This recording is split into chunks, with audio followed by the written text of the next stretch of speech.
દ્વારકા પહોંચી ગયા અમે દ્વારકાનું મંદિર દેખાય નોન સ્ટોપ ગાડી આગીને પોરબંદર અત્યારે પહોંચ્યા એને જો આ ઉપર બ્રિજ છે ને સીધો દ્વારકા જાય છે ને અત્યારે 3 વાગ્યા હે રસ્તામાં રેનકોટ પહેરી લીધો છાટા ચાલુ થઈ ગયા હે આગળ વરસાદ હશે ફૂલે ફૂલ એવું દેખાય ફાઇનલી પહોંચી ગયા દ્વારકાધીશના મંદિરે જય દ્વારકાધીશ અત્યારે જાય છે દ્વારકા ને આવી ગયા હે વિશાલ વિજય ને ભરતભાઈ ને આ બે ભાઈ આવે છે અમારા ભેગા ના ભાઈ નથી આવતો અમારો ફોન લીધો કોંગ્રેચ્યુલેશન ફોન લીધો પણ ફોન અમે લઈ જવાના છે દ્વારકા અમારે 2 વ્હીલ લઈને જવાનું છે 1 2 ને 3 ગાડી 4 વ્હીલ નો મેળ હતો પણ અચાનક 4 વ્હીલ કેન્સલ થઈ છે એટલે આપણે 2 વ્હીલ લઈને જઈશું ને જોઈએ કે રસ્તામાં કેવો વરસાદ નડે કે નહીં ને શું તકલીફ પડે શું કેવી જાય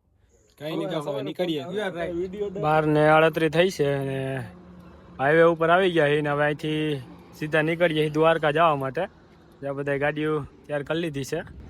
અહીંથી 2 વ્હીલ લઈને જાય છે એટલે અંદાજે છે ને કદાચ 215 કે 20 કિલોમીટર જેવું થાય છે દ્વારકા તો આપણે હાઈવે જઈશું હા ઇધર નહીં આને કા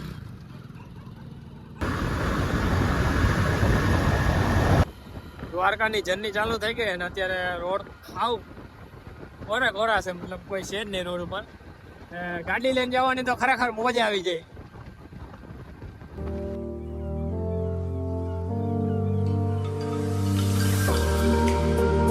આ 3 ગાડી લઈને જાય છે અમે દ્વારકા નોન સ્ટોપ ગાડી આગીને પોરબંદર અત્યારે પહોંચ્યા એને જો આ ઉપર બ્રિજ છે ને સીધો દ્વારકા જાય છે ને અત્યારે 3 વાગ્યા હે અમે 12:38 સીધા નીકળ્યા હતા જેતપુરથી સીધા અત્યારે પોરબંદર આવીને ગાડી ઊભી છે 12:38 છે ને અહીંથી 115 કિલોમીટર જેવું હજી બાકી છે બાકી આ બધા જો ગાડી આખી થાકી ગયા હે થાકી ગયો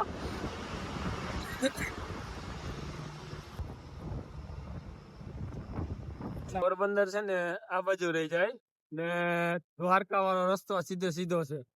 રોડ તો 1 નંબર છે ક્યાંય લગન તમને કોઈ જોવા જ ન મળે સુમસાન રસ્તો આખો એક હોટલે બેઠા તો જો આખા લે આમ ક્યાં ભણતું હોય એક હોટલ હતી ને આ બધા આરામ કરે છે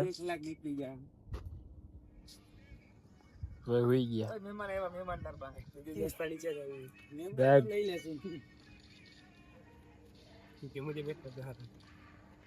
અહીંયા ઓલ કર્યો ને અહીંથી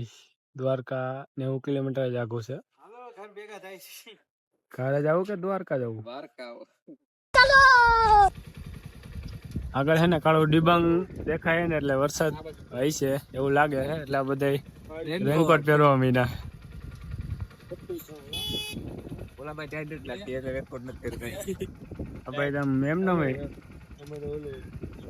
રસ્તામાં રેનકોટ પહેરી લીધો છાટા ચાલુ થઈ ગયા છે આગળ વરસાદ હશે ફૂલે ફૂલ એવું દેખાય અત્યારે છાટા ચાલુ થઈ ગયા ફૂલે જેમ આગળ જાય છે તેમ વાછા ચાલુ થઈ ગઈ છે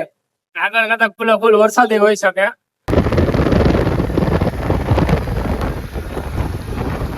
વરસાદ પહોંચી ગયા સામે દેખાય નહીં વરસાદ છે માતાજીનું મંદિર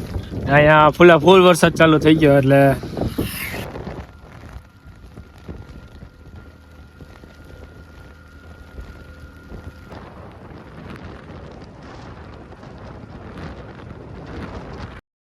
દિવસ થવા માંડ્યો તો દ્વારકા 25 થી 30 કિલોમીટર દૂર હતું ખાલી દ્વારકા પહોંચી ગયા અમે દ્વારકાનું મંદિર દેખાય 3-4 કિલોમીટર દિવસ થઈ ગયો તો ને આ ભાઈ જો પાછળ ગાડીઓ લઈને આવે છે ને પહોંચી ગયા હતા દ્વારકા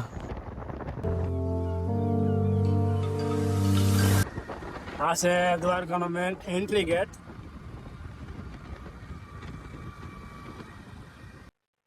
ફાઇનલી પહોંચી ગયા દ્વારકાધીશના મંદિરે